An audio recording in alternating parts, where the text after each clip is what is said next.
नमस्कार. @वाजपेयी गुरुजी चॅनलवर आपले स्वागत आहे. गेल्या 2 व्हिडिओमध्ये आपण रत्नाविषयी चर्चा करत आहोत. या व्हिडिओमध्ये आपण रत्नाबद्दल बोलणार आहोत.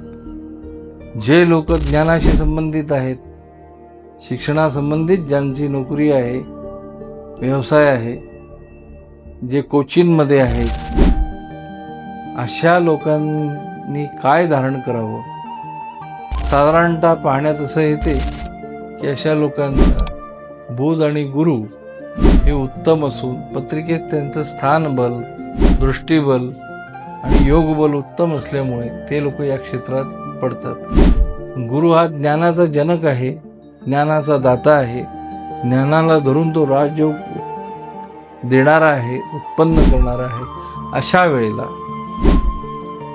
या व्यवसायातल्या लोकांनी आपल्या राशीचा विचार करून, योग्य अयोग्य तो विचार करून पुष्कराज हे रत्न धारण केले पाहिजेत. पुष्कराजमध्ये सिलोन पुष्कराज हा त्यांच्यासाठी सर्वात उत्तम आहे.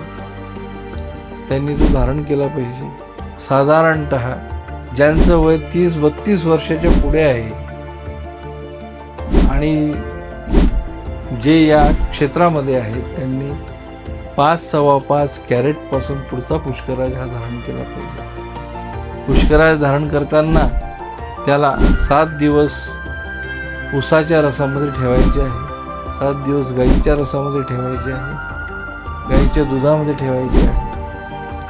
गाईचं दूध 7 दिवस त्याच्यामध्ये पुष्कराज ठेवल्यानंतर त्याच्यावर शास्त्रोचित अभिषेक करून तो पुष्कराज अंगठीमध्ये मढवून त्यांनी गुरु पुष्यामृताला धारण केला पाहिजे. पुष्कराज धारण करत असताना